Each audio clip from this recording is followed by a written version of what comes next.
Wow, what a historic night indeed if you are a longtime wrestling fan. So, things kicked off right here in the show with, I believe it is Elizabeth Irving.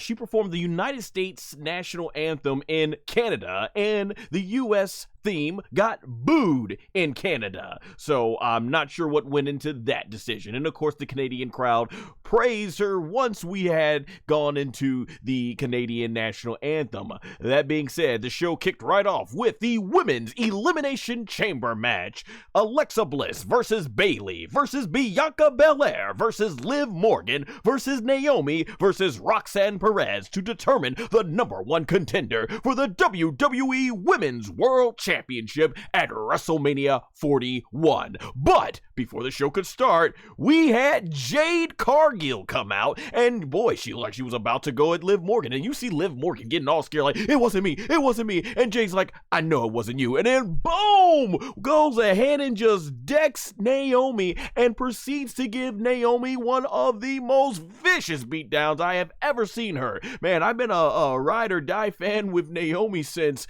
2010 when she first was on NXT, the old NXT before Triple H took over. And man, whether it been babyface or heel, I have never seen Naomi get destroyed like this. Jade Cargill came out with a vengeance, and I was sitting right there on the couch. I was like, I knew it. That's exactly because I knew Liv Morgan and Raquel Rodriguez was just way too obvious for it to go like that. So yeah, we're looking over here. Naomi was just completely devastated, being thrown into the pods, thrown into the cage, and shout out to Bianca Belair, who I thought gave a tremendous performance. Bianca Belair was screaming and crying and banging on the plexiglass and everything, as you would expect her to be. She is an emotional wreck. These are your homegirls, two of your bessies, and you're seeing that things get taken to this level of violence. And I thought Bianca Belair sold it tremendously, and it was really something different. As Jade Cargill ended up walking out, there's so much great attention to detail here, is that you could tell this is not a heel turn. I'm not sure why some fans out there thought this was a heel turn. Jade Cargill truly, and I mean truly, you could tell she still had Bianca Belair's back, because if this was simply about, let me get rid of Naomi and I'll go right in here and get my shot to get the championship, no, she still respected her girl a lot, to know that, hey, I'm not going to take anything away from you, Bianca. This is still all you. I just had to get my revenge. So, yeah, it looks like it was Naomi indeed who ended up attacking Jade Cargill. Oh, what is up, Big G from the No DQ Review? What's up, man? Thanks for joining. And you just really see here that, as with Jade Cargill, that was a really nice attention to detail.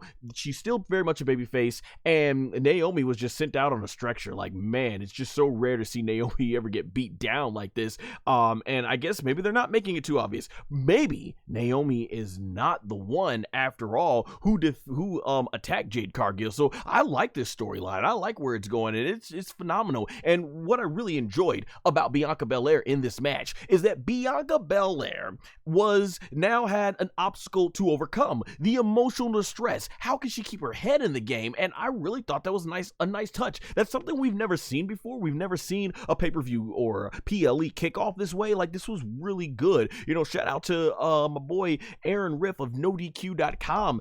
He was saying that there's never been like a start to like this in the Elimination Chamber, and I like when they do things that are new. It caught me off guard in terms, I'm thinking Bianca Belair's gonna win, of course, but Jade Cargill will come out at the end, and that's where we find out about the big reveal. So I thought this was really well done. In terms of the match, I thought it was phenomenal. The storytelling was good. Really, the MVP, I would say, performance-wise, was Liv Morgan. She was bumping all over the Elimination Chamber, and she was just being a complete menace, just trying to take advantage of any and everything, teasing Bianca Belair. We got some really good action, and this story really furthered some of the story along with Roxanne Perez and Bayley. I really enjoyed that aspect of it. I also thought the aspect of Liv Morgan and Alexa Bliss being teased. Of course, we might get a match between those two. So I thought that was really well done. That was phenomenal. And in the end, it ends up coming down to Liv Morgan and Bianca Belair. And by the way, Bianca Belair, I don't know what's in that, or if that's just how hard hair is when you wrap it up, but man, she took that whip and you could just hear the smack go like boom. We were like, oh man, I went over my father's house. We were watching this together, and man, both of us were just sitting back in our seats like, oh man, huge. Hey, we got Honey Bear X. Bianca's reaction to Jade attacking Naomi was picture perfect. Yes, I had nothing but praise for that whole thing. Absolutely. And when she just whipped what was it, Liv Morgan right on the side, man, you saw the blood coming down. Like, man, that was crazy. That was crazy. But yeah, just phenomenal stuff here. And it was like, can Bianca overcome the stress? There was even a nice moment with her and Bayley where they were going to each other, and Bayley almost was, who's been a long time enemy of hers, and he just recently became friends within the storyline. She's like, listen, you got to get your head out of what you just saw and keep focus on this. And they started going at it. So I thought that was really cool. In the end, Bianca Belair does get the KOD to Liv Morgan to pick up the 1-2-3, which I was excited about. And I was going crazy when Bianca Belair is going up the ramp celebrating, and out comes Rhea Ripley, and we get that face off, and I'm like, yes, let's go.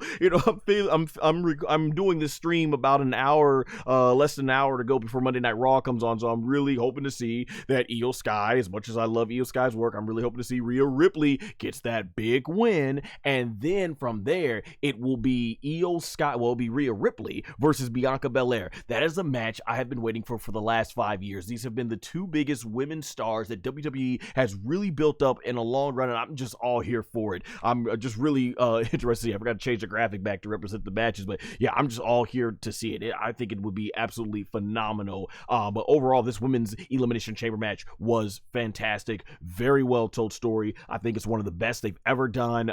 Just everything about this worked so well, and hats off to all the women involved, especially, like I said, Liv Morgan's performance, Bianca Belair overcoming the odds through the emotional stress, fantastic. And we've got several matches. I mean, look, Naomi, you got Bayley versus Roxanne Perez, Naomi versus Jade Cargill, Alexa Bliss possibly getting back with her old teammate Nikki Cross to take on Liv Morgan and Raquel, and then we got Bianca, of course, going on possibly to finally face Rhea Ripley. Like, that's what I'm talking about. You can make so many matches out of this going into WrestleMania, so I love to see it. I love to see it. In the chat we got, let's see, thank you for joining. Jeremy says, John Cena heel turn was the first of many. Bianca and Naomi could be next. That they could be, and I'll definitely be talking more about Cena's heel turn later. Honey Bear X says, Rhea versus Bianca will be a WrestleMania classic. Yes, you said it better than I was thinking it, right? Better than I probably could say it right there. It absolutely, definitely will be. I think it's WrestleMania main event worthy, but we'll see where that goes. All right, before we get to our next match here, because there it is, Bianca Belair celebrating. Super happy to see it. I'll try to do better about switching these. That's the problem when you're live, pal, right? Let me get a break right here to take some water for the next match.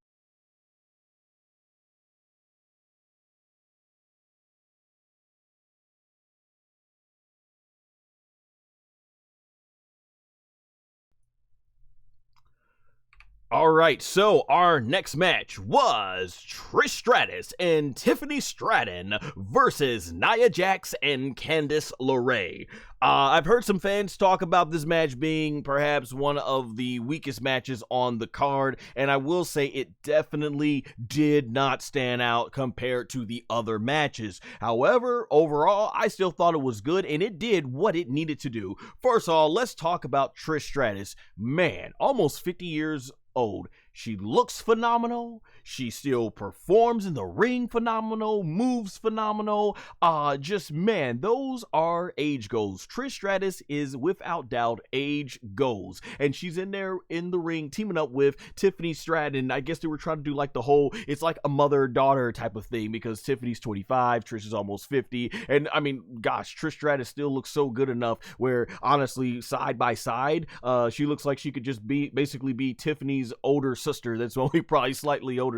So much props to Trish Stratus, proving that age is only a number. And then we got Nia Jax, who I've had nothing but praise for in her work over the last year. Candice LeRae, glad to see that they're finally doing something more with her. So I thought this worked really good. As far as the match goes, like I said, it wasn't on the level of any other match, and it was only a 4-match card. It was not on that level, but nonetheless, I thought all 4 ladies did the job perfectly fine in terms of going out there there. Of course, it's Toronto, Canada. Man, it was very nostalgic to hear Lillian Garcia announcing Trish Stratus to the ring. Very nostalgic because the last time they were there at Rogers Centers, back when it was the old Sky Dome, back in 2002, that's where Trish Stratus came out, had that awesome triple threat match with, I think it was it Lita and Jazz? So man, this is really good. It's Trish Stratus' 25th anniversary. There was a really cool spot that Trish Stratus did on top of the rope with Nia Jax, did the Stratusfaction off the top rope, so still taking crazy bumps like that. So that was really cool.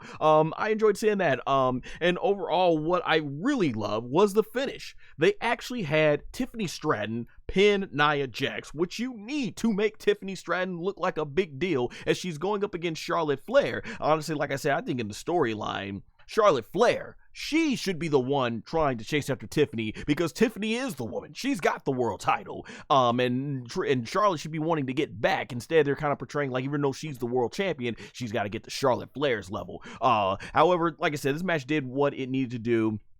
And you get the big visual in Toronto, Trish Stratus celebrating with Tiffany Stratton, using Trish Stratus as a star of the past to elevate the current star that you're trying to build up. So I thought that was really phenomenal. Let's see here in the chat. Honey Bear X says, love Trish's attire. So great her family could attend. Yes, thank you so much. I'm glad I actually did that because I didn't have much time to prepare for this stream. So I'm just going off the top of my head. But yes, thank you for mentioning that. This is the first time Trish Stratus was able to wrestle in front of her kids. So phenomenal. They were finally, I guess old enough to finally attend to one of the shows and see her live and everything. So that's phenomenal. And that's always a great thing. And I think you see that a lot with a lot of these wrestlers who have been around for maybe 20 years, but now, they had families after they, hit their high point in their careers. And it's like, oh, well, I can come back and still do this. Let me do it in front so my family can witness it, because it's one thing to witness it on YouTube and Netflix and Peacock and stuff, all these streaming services, but to see it in person,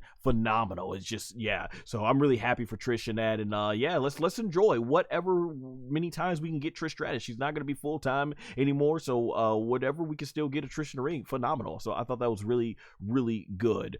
Jeremy in the chat says the Fink announced them at WrestleMania 18. Rest in peace. Yes, he did. I was speaking mostly like in general about Lillian Garcia because I remember she would announce Trish Stratus a lot and everything, but as far as there, yeah, the Fink was one of a kind. The following contest is scheduled for one fall, and it is for the World Wrestling Federation Championship. Man, the music of my childhood right there. Rest in peace, the Fink, for sure. Jeremy says Rock and Cena versus Cody versus Roman at SummerSlam or Survivor Series. Maybe there's a lot to do. Cena's got a long time to go before right now. He's got several more months to go before this is all over with. He also says, and then we get Rock versus Roman at next year's WrestleMania.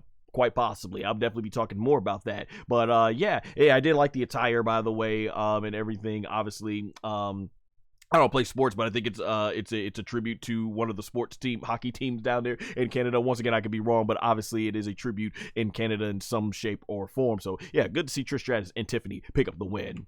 I did not follow the Kevin Steen and I did not follow the El Generico their days, basically, when they were on the Indies or in PWG, I think it was called. And from what my friends who did follow them were saying and stuff like that, was that this match was not as violent as those matches they had in their younger years. However, as he explained to me, it didn't have to be. And I agree, because he was telling me, and I agree as well, is that they are so over from a character storytelling standpoint that they didn't need to be.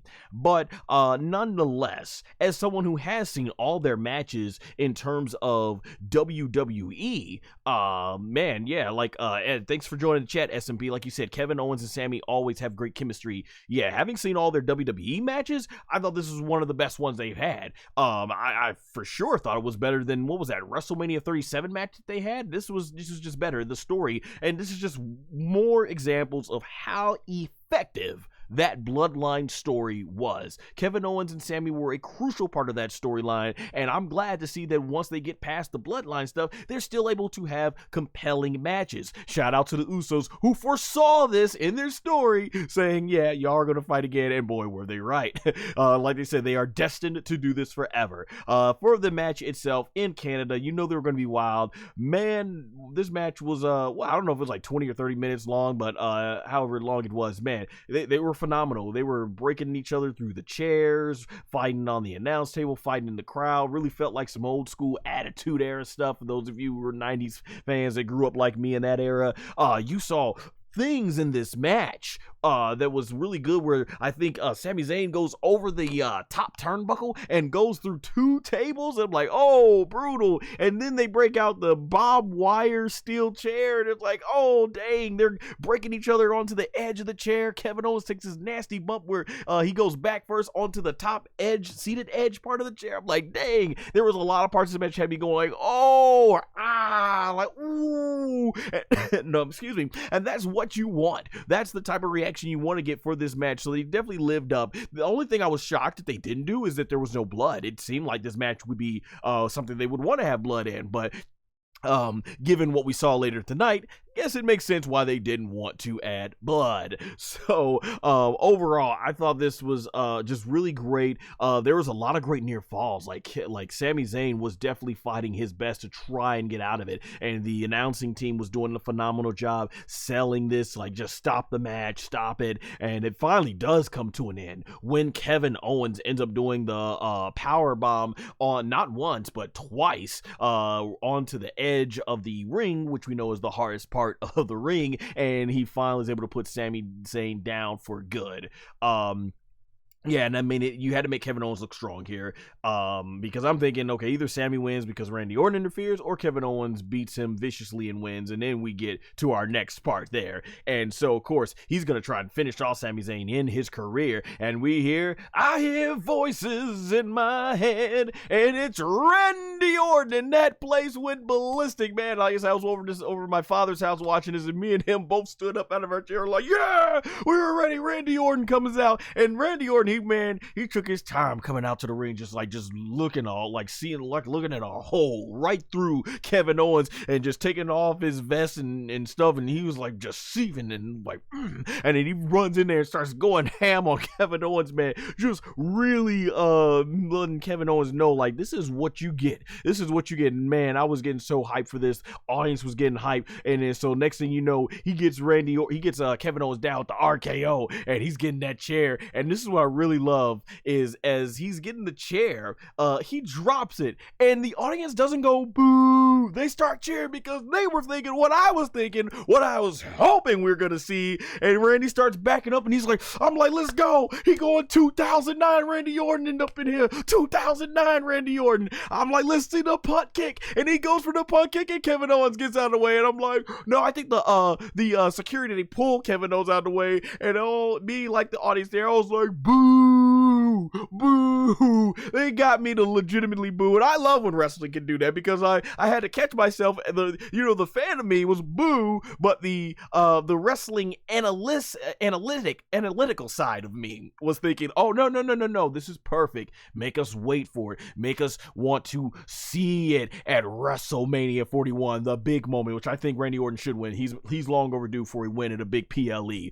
So this was phenomenal. Great job. So we started off the top with a big angle, some good matches, and we have a big thing here in the middle. So just the way this show was structured was very well done, man. I thought that was phenomenal. In the chat here, let's see what we got. Honey Bear X says, it's like Kevin is the Joker to Sami's Batman. They are like brothers in real life, both trust each other so much.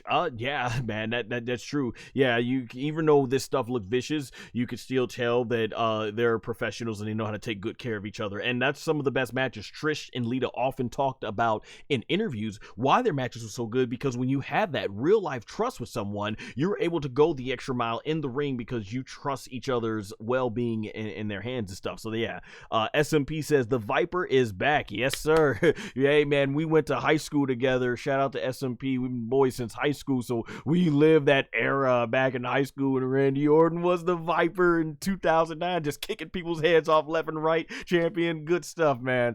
SMP also says taking care of his legacy. I see what you did there.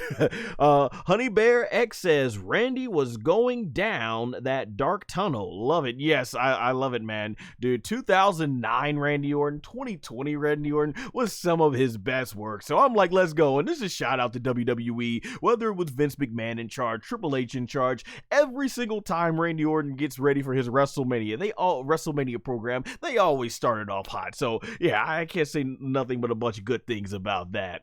All right, I'm going to go ahead and take another break of water here. Sip of water.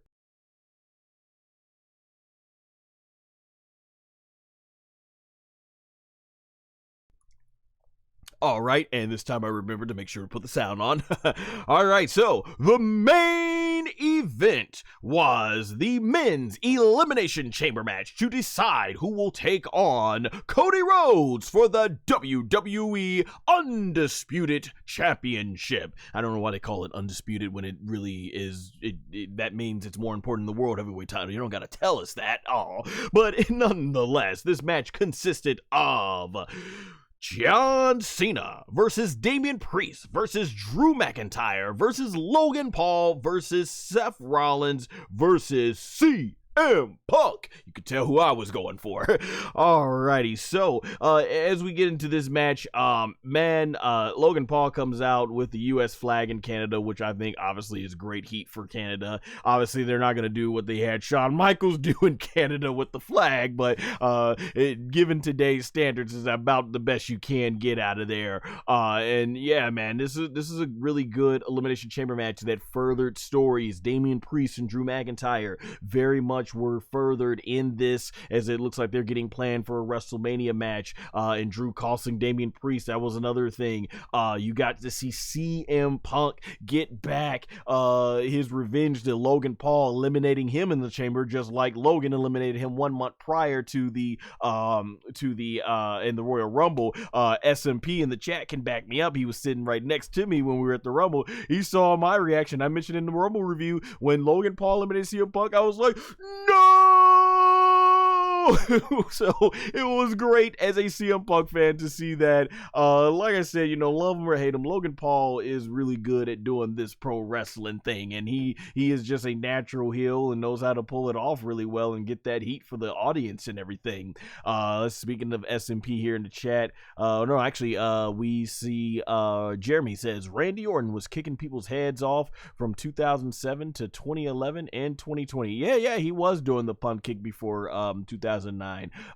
Yeah, right. Didn't he do that to John Cena's father?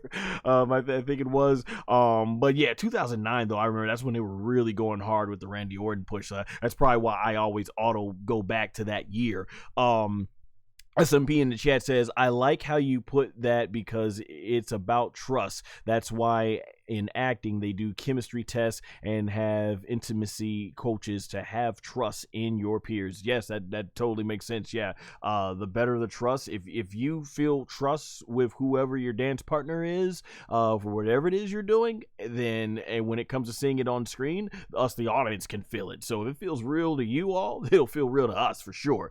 Jeremy says John Cena is not going to be on Raw until March 17, 2025. Yes, I do actually have something to say that based on, and people who watch the Rock at the post press conference would definitely know that. SMP also says we all were shocked, especially the guy behind me that put money on the Royal Rumble. Love, and Honey Blair says love the moment when Cena locked Punk into the STFU. Now he didn't have to because Punk was stomped out. That's when I suspect Cena was going to turn. Well, hey, Honey Bear, that allows me to go ahead and segue. Perhaps one of my most favorite parts of this was when we got the face-off of John Cena and CM Punk. I was there in Allstate Arena in Rosemont, Illinois, with the Chicago audience as we witnessed CM Punk versus John Cena for the WWE Championship back in 2011. And I've constantly said it, and I still mean it to this day. It is my favorite match that I have ever witnessed live. It is my just favorite match in person. Not my all-time favorite match, but definitely one of my all-time favorite matches. Just phenomenal, man. Might even be my second favorite. Who knows? But I love that Rock and Austin WrestleMania 17 match. But yeah, CM Punk and John Cena, they had a face-off, and it was broken up by Seth Rollins. Seth Rollins is pushing him and says, you need to go back, and he was like, you need to go back and make a movie or something. He said, he's mine, all mine. And he ends up getting laid out, I think, by either Cena or CM Punk, and we get this sort of mini match between John Cena and CM Punk, and hats off to guys. They both are older, but man, they have that chemistry. CM Punk and John Cena is a match that roughly from 2011 to 2013 was spammed constantly by WWE, and I'm not all for constantly doing repeat matches. However, CM Punk and John Cena back when they were going at it in WWE, they just had this amazing chemistry to really put on these great matches, and each match was different. Every match, even if the storyline felt like they were just treading old water and like, oh, here we go, they gotta make CM Punk a heel again, they gotta do the same old thing with John Cena, and then they'll go ahead, what was that, like Night of Champions 2012, and then they put on this freaking phenomenal match that could have easily been a WrestleMania match. And we all remember the legendary last time they faced off in Raw 2013 to see who faces The Rock, which ended up becoming twice in a lifetime.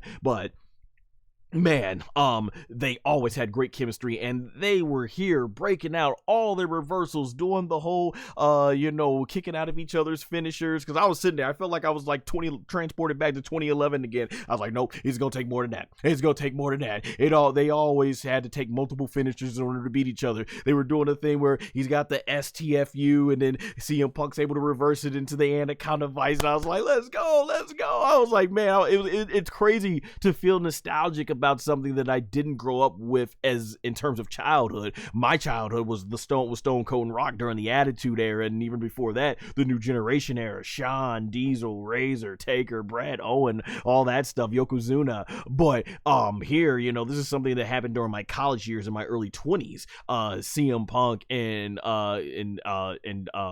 John Cena, and now here I am. I'm 35, and it's like, wow, it's cool to actually. I'm getting nostalgia about something that is from my. When I was very, very young adult and everything. I'm still a young adult and all that stuff, but it's like, wow, man, that was crazy. And then, of course, CM Punk, I forget who eliminates Seth Rollins, but after he is eliminated, I think, CM Punk eliminated him, or was it? Or John Cena? No, I think they did the GTS into the Attitude Adjustment, aka FU, back in the day. And man, that was phenomenal. And that's how Seth Rollins gets eliminated. And we see CM Punk and John Cena go at it some more. The ending of this was fantastic. Just going back, like I said, for those of you who are kids watching this on demand, or if you're watching live, I'm pretty sure, hey, this was your childhood seeing CM Punk and John Cena go at it. Now you're grown in your early 20s seeing them go at it. And then for people like me, like I said, early 20s, and now I'm in my mid 30s, like, yeah, this is great. And the ending of it, CM Punk, he crawls towards the ring, and out of nowhere, and I'm thinking that Seth is long gone, so WWE's production crew did a phenomenal job on not capturing this, but you end up having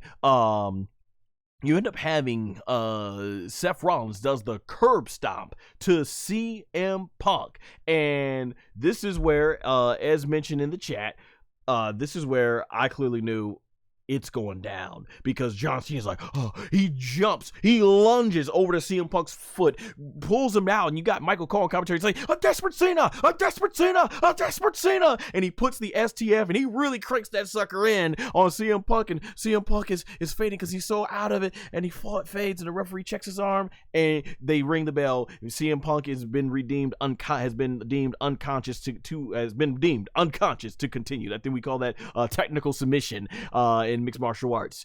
And as a result, you end up getting John Cena wins the men's elimination chamber match. So I'm like, the old Cena would have never done it. I'm like, he's turning tonight. He is absolutely turning, because the old Cena would have waited for CM Punk to get up, get his wits about himself, and then would say, are you okay? All right, as long as you're good, now we can continue. Remember, back in 2011, he stopped the interference because he wanted this to be clean one-on-one. Now, boom, he's like, oh, I'll just take whatever I can get. So it really made sense in that moment. So I thought the men's Elimination Chamber match was phenomenal. I think the women's was a little bit more brutal, violent. This one not as much, but the storytelling was really good. Both were really strong. I can't really complain at all. And before we get to our next segment here, let's see, we got some stuff going on in the chat. Let me see. Okay, yeah, SMP says, let's go Cena, CM Punk. Oh yeah, let's go Cena, CM Punk. Yeah, I remember that chat, right? It was the only way to really get rid of the Cena sucks chants back then. Jeremy says, I be chatting with Aaron in the chat when he does his live stream after Raw. Nice, yeah, Aaron Riff, awesome guy, has been on his YouTube many times and everything. So Doris said, yeah, now I kind of do recognize your name. Yeah, he does read your name off a lot. SMP says, Punk and Cena are like Superman and Batman when they face off. People like them for different reasons. Very true. And they got amazing chemistry when they do it. Like, I know WWE has always made Randy Orton versus John Cena out to be their top big overall biggest rivalry of Cena's career and stuff, but to me, Cena's best rivalry hands down has always been CM Punk. Just phenomenal. The chemistry, amazing. Not nothing against those of you out there that do like Randy Orton versus Cena better, but personally, I just think CM Punk and John Cena had the better matches. Let's see what we got here. No, Punk and Cena are like Brett. Oh, SMP says no, Punk and Cena are like Brett and Rock, only they face each other. Yeah, I guess I could kind of see that. Like, yeah, definitely. Punk, from Honey Bear X, Punk really carried that feud. Love how WWE made Punk the rebel anti-hero, was perfection. The walkout of the arena was iconic. Yeah, man, that was phenomenal. You know, I thought for that time period, CM Punk, John Cena really stepped up his game. He got away, you heard the criticisms, I'm pretty sure back then, the 5 moves of doom, right? Cena really got out of his formula. Like, he really proved, I think that was one of his best matches where he showed that, hey, he can have a really good back and forth match to those who thought he was nothing but 5 moves, get beat up for 20 minutes and 5 moves of doom and it's over. So, I thought they both did really well. That was some of John Cena's best mic work. CM Punk was phenomenal. That's where he really broke his ceiling in WWE. So yeah, I mean, I got fun memories of the feud. I just wish CM Punk would have main evented when he was during his championship reign. Jeremy says, Stone Cold, Rock, Kurt Angle, and Chris Jericho all held the WWE title in 2001. By 2002, the title changed hands 8 times, with Undertaker having the longest reign with the belt. 8 times, yeah, right. Rock became an 8-time champion. Gosh, I don't even remember in my head right off the top. I'll take your word for it, though. But Undertaker having the longest reign with the belt during that time frame, I guess I could see, right? Because Austin had it for a long time in 2001. The title changed hands 8 times, with Undertaker having the longest reign with the belt in 2002. Yeah, that makes sense. Yeah, 2002. Yeah, definitely. He also says, and Cody will be champion officially for 365 days. Yeah, I figured they would definitely at least want to have a year-long reign, having defeated Roman, to show that, this guy is going to be tough to beat. SMP says, Seth screwed Punk, so now we're going to get Punk versus Rollins, aka Brett versus Stone Cold 2025. That man, obviously, Brett and Austin can't do what they did in 2025. But it is interesting. Seth Rollins, CM Punk again. I wouldn't, by the way, just piggyback off of that.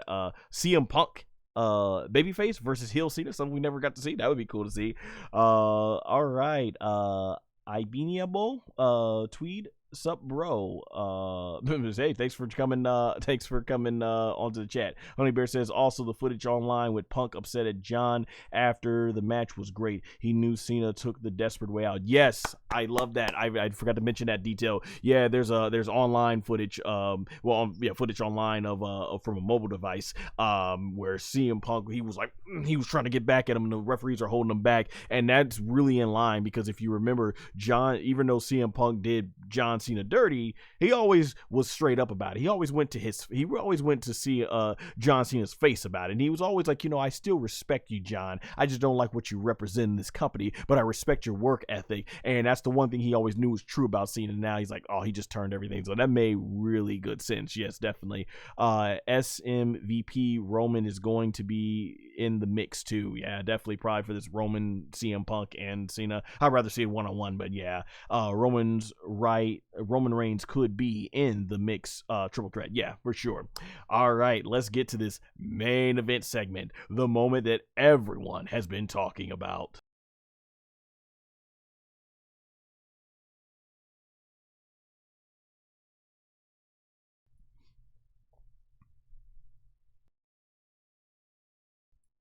All right, so in the main event, after the main event, they waste no time as John Cena's in the middle of celebrating.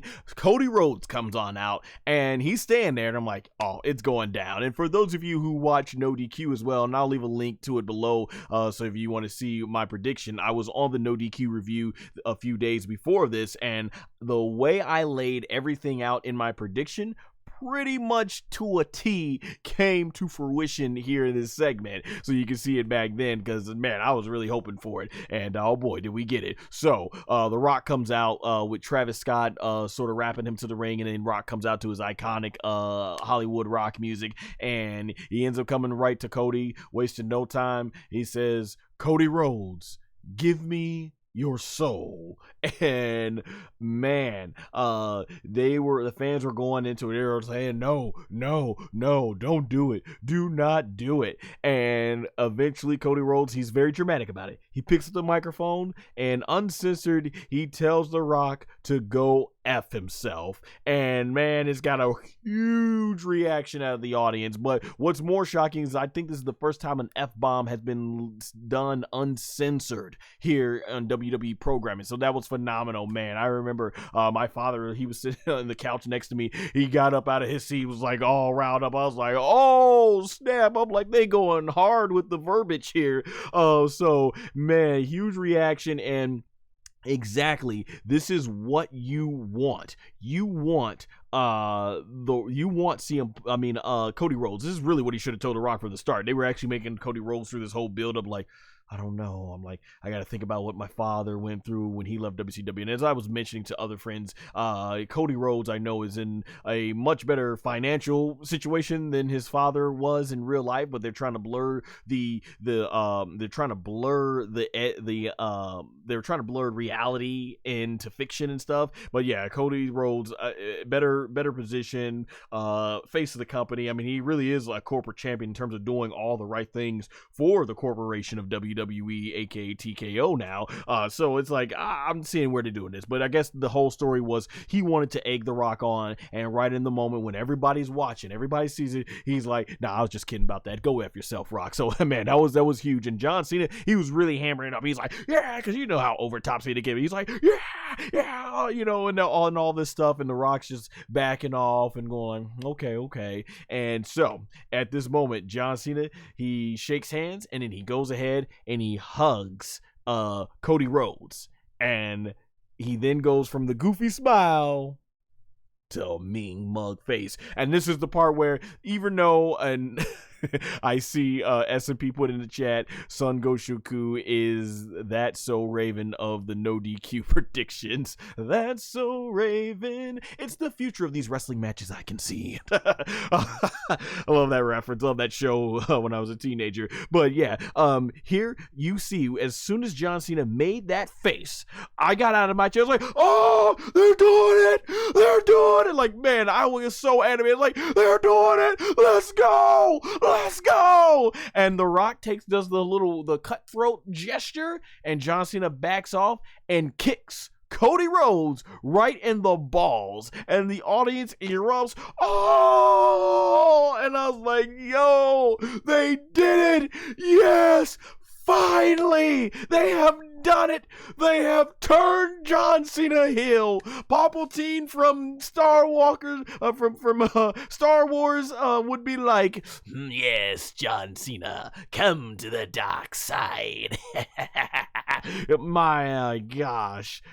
Woo! Finally, man. And he beats the holy crap out of Cody Rhodes. He takes the watch that Dusty had pawned off a long time ago. As mentioned, they really did fall into some legitimate hard times, and Nick Khan and Triple H were able to retrieve it and give it to Cody last year as a gift after WrestleMania. And it was either before or after WrestleMania, I don't remember, but it may have been after that. And John Cena takes that and he nails Cody and busts him open. There was a lot of that. They even had the belt. The Rock takes the belt that had Cody Rhodes' name on it, or Cody's soul, and it has the date that Dusty Rhodes had passed away on there. So they were really trying to make this personal, fixing, once again, merging real life with fiction here. And yeah, John Cena beats the holy crap out of Cody Rhodes, bleeding, and you got Travis Scott. They called it lighting up some sage in there, and Travis, he really smacked the crap out of Cody Rhodes and stuff. So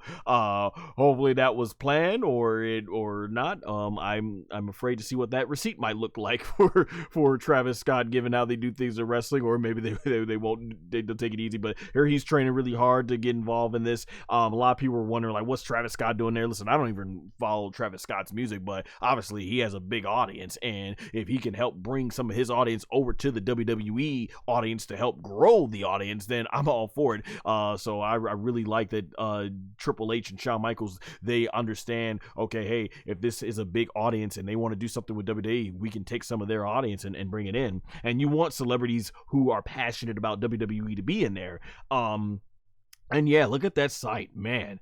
John Cena in storyline, selling his soul to his old rival, The Rock. You talk about things we never thought we would see. This was truly the Hulk Hogan is the third man, which then created the NWO. This for what that was to that generation, it's to this generation. Man, you think about all these kids who grew up seeing John Cena, probably never thought they would see this. Even for someone like me, I'm a 90s kid from the Attitude Era and a New Generation era, so I've watched through the Ruthless Aggression era. John Cena hasn't been always one of my favorites. He's not. I loved him in the Thugonomics days, and then he went babyface, still liked him, and then they kind of, in the later part of the Ruthless Aggression era, kind of started toning John Cena down with the raps. And then when we got in the PG era, they just went full throttle. You know, people remember the PG promos, you know, saying like, haha, you're poopy and stuff. And you know, then you got into the part where John Cena would have those matches where he get beat down for 20 minutes and then come back with what people would say the 5 moves of doom. So I was not the biggest John Cena fan. I was a Batista guy always, and a CM Punk guy. And there was a point where I wanted Randy Orton to be the face of the company. And that just shows you how much time this covers. Like 15 years ago, I remember being on the phone with my buddies when we were fresh out of high school going to college, talking about like, yeah, make Randy Orton a face compared to John Cena. Just, man, you know, just things like that going on. It covers so much ground. I mean, let this sink in. I was 13 years old during John Cena's first time being a heel. And now, during his second time being a heel, I am 35. That covers my entire teen years, all of my 20s, and dang near half of my 30s. And I mean, in terms of like kids who grew up watching Cena, you know, like I said, they're in their early 20s. Their whole entire youth is covered through John Cena's career. Like, that's how long it's been, 22 years, man. And it was something that we never thought we'd see. And I was even saying this, when you look here at these images, this right here is some initially my thought was Triple H, booking wise, went where Vince McMahon never wanted to risk going. Now, as I've grown over from watching wrestling podcasters and like Aaron Riff of No DQ, I do understand later on, like, yeah, they could have taken that risk, absolutely. What did they have to lose from it? But I get it from a business standpoint. They didn't want to all the Make-A-Wish, like I said in my predictions, the Make-A-Wish foundations, the merchandise, all that. They didn't want to give all that up. But my thing is, you had to build up new stars. WWE here in 2025 is now in a place where they are built up, where they could do this, and there is no harm in having John Cena be heel, and I think it's phenomenal. Back in the day,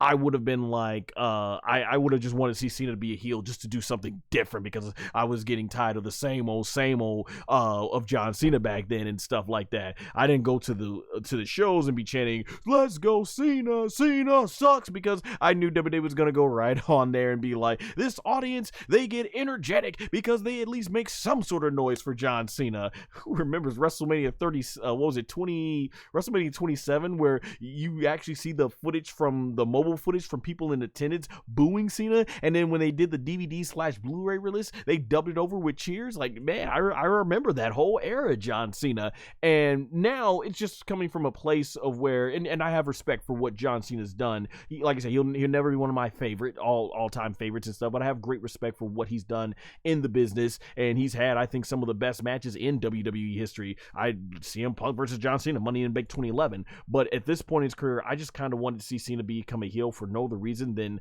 just to show that, hey, he could play a different character. He could pull out what is probably some of the best work of his career. And if we get to the end of this year and people can go like, wow, they waited to the very end, but man, John Cena did the best work of his career. And he's even done interviews talking about how it's just only natural to make the John Cena's character evolve. But Vince McMahon never wanted to do it, and Triple H, he went there.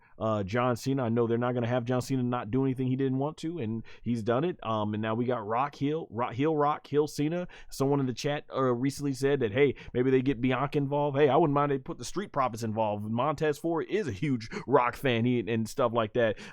They could really go so many directions with this, and this is even for the matches that Cena's already had through the years and decades. We can get so many good new matches out of this for John Cena, and I think it's absolutely phenomenal. I think it really is a new twist on it. Heel, you know what? For the first time ever in a long time, heel Randy Orton versus babyface John Cena. A different twist on this. Sign me up. I'm ready to see. So yeah. Overall, man, WWE Elimination Chamber 2025. I think it's got to go down in history as one of the best WWE pay-per-views of all time. From start to finish, not a bad match. Absolutely everything good. So many stories progress. A historic night that will be remembered for years to come. And unlike Stone Cold Steve Austin going heel at WrestleMania 17, this was very much the right time now. Sure, they could have done it a lot sooner, but given that this is almost it for John Cena, it was now. The time was either now or never. So overall, WWE Elimination Chamber 2025, phenomenal show, really well done. Can't say enough good things, and we are in high gear. It just goes to show you, hey, a lot of people were complaining about this build up to, to WrestleMania 41. Well, hey, give them time to cook. It just shows you got to have a little bit of patience. And there you go. And now we're seeing the dots connect with The Rock when he was doing this, which just happens to be John Cena's whole thing, right? When it comes to when he does his entrance and stuff like that. So yeah, it was good. And I saw the press conference afterward, which is phenomenal. The Rock said that Cena's actually was on his way back to Africa, and I see where he did the mic drop, gave the old "I don't owe you people an explanation for anything," non-verbal version. So hopefully we get a real explanation when he comes back. The new music that he got made in 2012, hopefully he brings that in. The presentation, I'm so excited to see where this goes. This is phenomenal. Just great storytelling. And John Cena versus CM Punk, or John Cena versus Cody Rhodes, is certainly, I think, a lot more interesting now than it would have been had they kept it face versus face. And hey, CM Punk may still work his way in there. We still got that favor, so let's see. That being said, let's get to the chat and read off everything here. So yeah, and then I'll get out of here because Monday Night Raw is about to come on. All right, let me scroll up. Where did I left off here? Okay, John Cena. Okay, Jeremy says John Cena can't use any of his past theme songs. He needs a new theme. Says he has an unreleased track from 2012. We'll see what they come up with his new theme. Yeah, yep, just like I said, I think release that. Now's a chance to actually use it and everything. So yeah, for sure. Honey Bear X says, love how they projected this looking off screen. The Power Rangers PG WWE is over. Love how Rock remains stone faced. Yeah, for sure, definitely. And I'm not saying you gotta go out there and have a cuss show and bloody brutal violence every time. You hold that stuff back. You make that stuff mean something, and then you can go all in with that. So yeah, that's for sure, definitely. Let's see. SMP says, Honey Bear X says, I love the unpredictable element in this. Like, who's gonna help Cody? That's also unpredictable. Who knows? Someone might even return at WrestleMania during that match. Oh hell yeah! I would hope, but Stone Cold, he's got knee replacement surgery that he just did. So yeah, I don't know if he's gonna be far along coming time, but hey, we can get that Austin and Stone Cold confrontation moment. I definitely would love to see it. But yeah, so many directions they can certainly go with this. And everything with the unpredictability, as you mentioned, for sure. Let's see what we got here. SMP, it's cool that hip hop and other modern stars are involved in wrestling whenever they get the chance, and we get Ali, Mr. T, Mike Tyson to thank for that. Yeah, for sure, man. Celebrity involvement is a huge big deal in wrestling. That was something that Vince McMahon back in the 80s and 90s, when I thought he was like at his genius prime, you really see how that decision to do that really has affected the business in a positive way to where we are right now. So for sure.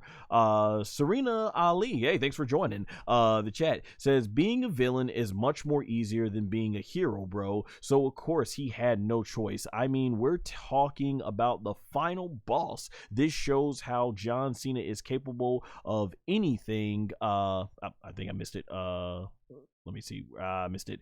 Of anything for his career. Yeah, going back to what you said, being is much more. Yeah, being a villain is much more easier. Yeah, for sure. Definitely. Well, yeah, it is much more sure because you don't have to worry about the crowd hating you. They already hate you, so there you go. Now you just give them a reason to really love to hate you. And John Cena was always good as a heel back in the day. Before all this, I think maybe Cena always wanted to do. Yeah, obviously he did interview. He would have been all in for wanting to do this and stuff like that. So definitely him coming in to be a heel, it's really good. It's just restrictions. We all know Vince McMahon restricted him from ever doing the heel, and Cena was a company guy that was going to do what the boss was saying. So yeah. Rico, hey, thanks for joining the chat, says it had to happen. Absolutely, yes it did indeed. Honey Bear says love Cena's heel run when he was feuding with Eddie and Kurt. Yes, man. Doctor of Thugonomics John Cena was my favorite, man. I could not wait to tune into SmackDown every week to see what he was gonna do. Shoot, that what was it, that parking lot brawl match with Eddie Guerrero? Sick stuff. Great memories. Jeremy says 2003. Oh yeah, it must have been in reference to when John Cena was last heel. SMP says that's true. It's true. They now that the WWE have stars they can push to be the ones to root for the kids. Cena can be a bad guy for a few months versus back then where they didn't build anyone but him up. Very true. Yeah, WWE's in a position now where they've got multiple stars that they can rely on, which is what I was saying they need to do for the longest. Surprisingly, there's been a lot of videos where people have been sharing that the kids have been crying and stuff. I'm thinking, hey, all of Cena's fans are grown up now, and so they probably like the more edgier side of wrestling. But hey, that just shows John Cena's generational there. I said that we had to wait until Elimination Chamber to see what will happen, and now we see. Yes, indeed. Boom. There you go. So SMP right there, he decided to wait until it was done before he starts doing all the harsh judging. Triple H even at the press conference was like, he says, so I got a question for the fans now. Hey, does it feel like WrestleMania season now? So he may have been getting annoyed with what people were saying. Jeremy says, Honeybeck's Air, he feuded with Undertaker and Brock Lesnar 2003. Oh, okay, so you responded to him. Jeremy says, Aaron asked the question, and I'm going to add to his question from the other day. How does WWE can top WrestleMania 39 and 40? Well, Cena heel turn, long overdue. WrestleMania 41 can top the last two WrestleManias, Cena versus Cody. Hey, very well could be, and I'm all for them going in. I know Vince Russo isn't always the most liked person, but one thing when it comes to the wrestling industry, but one thing I've always agreed with what Vince Russo said is that when it came to the Monday Night Wars, he booked every Monday Night Raw with a how can we top this attitude. Not everything's gonna knock out of the park. Some, and Triple H mentioned during the press conference, some shows are going to be low, some shows are going to be high, but if you at least put that effort, and I think us fans, we just want to make sure it feels like they are putting that effort into the product, then it feels even more exciting. And a lot during like Vince McMahon's later years of booking, it felt like they could do better, but they're not. Versus with Triple H, yeah, sometimes it takes a while for him to get cooking, but boy, when he does, man, are they cooking. So yeah, you just gotta have patience at sometimes. That's what it proves. Like The Rock was saying, he's like, oh, you people, know your role and shut your mouth and enjoy the ride that The Rock is taking you on, right? Oh man. And then we're gonna end up here with Jeremy Last says, John Cena and Rock were hugging each other as baby faces, now they're heels. Yeah, you're gonna have a lot of people who are just happy to see this new Cena, so it is what it is. But me personally, I'm into the storyline. As long as we're getting just something new and fresh from John Cena, that's the biggest thing. Just Cena proving that, yeah, he had this in him all along and stuff. So I think that's going to be good. But hey, everyone, thank you for coming out of the chat. I didn't know if I was going to have much of an audience here and all that stuff. And for this, yeah, it says 35 on the horizontal one, and then it says 212 on the vertical version of this stream. So yeah, thank you everybody for coming out and chatting and all that stuff. So yeah, Monday Night Raw comes on in 7 minutes, so I think this is a great time to end the stream. That being said, I will be back for more WWE content for reviewing WrestleMania 41 nights 1 and 2, along with ranking the matches. Until next time, take care.